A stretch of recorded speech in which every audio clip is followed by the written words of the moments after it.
అమెరికాలో ఒక president Abraham Lincoln, విన్నారని పేరు? Abraham Lincoln America president.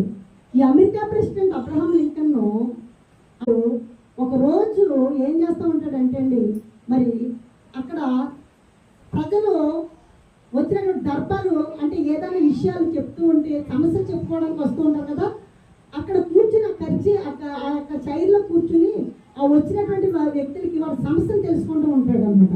ఒక రోజుని మరి ఆ యొక్క సమస్యను చెప్పుకోవడానికి ఒక సైనికుడు వచ్చాడట. ఆ యొక్క ఒక సైనికుడు అబ్రహాం లింకన్ గారి దగ్గరికి వచ్చాడట. ఇలాగే అందరూ కూర్చున్న విధంగానే ఆ యొక్క తన యొక్క బాధను చెప్పుకోవడానికి వచ్చాడట. కూర్చుని ఉంటే చాలా మంది కూర్చుని ఉంటే ఆ సైనికుడు ఆ డ్రెస్తో కూర్చుని ఉన్నాడు. ఆ సైనికుడిని ఒక వ్యక్తి గమనిస్తున్నాడట. ఆ వ్యక్తి అలా గమనించి ఆ సైనికుడి దగ్గరికి వచ్చాడట. వచ్చి మీరు ఎందుకు వచ్చారు అని అడిగితే, నేను ఇలా అబ్రహాం లింకన్ అధ్యక్షుడి దగ్గరికి వచ్చాను అంటే, దేనికోసం వచ్చావు అంటే, నా బాధను చెప్పుకుందాము, ఆయన చూద్దామని నేను వచ్చాను అన్నాడంట. ఈ అడుగుతున్నటువంటి వ్యక్తి ఎవరు తెలుసా? అబ్రహాం లింకన్ కుమారుడు కార్డ్.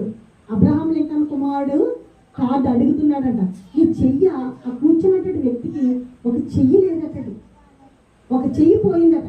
ఈ చేతి గురించి అడుగుతున్నాడంట. ఈ చెయ్యి మీకు ఎందుకు పోయిందంటే, సైన్యంలో యుద్ధం చేస్తున్నప్పుడు నాకు ఈ చెయ్యి పోయింది, దీని గురించి మాట్లాడడానికి మరి నేను అమెరికా అధ్యక్షుని చూడాలని ఆశతో వచ్చాను అన్నాడు.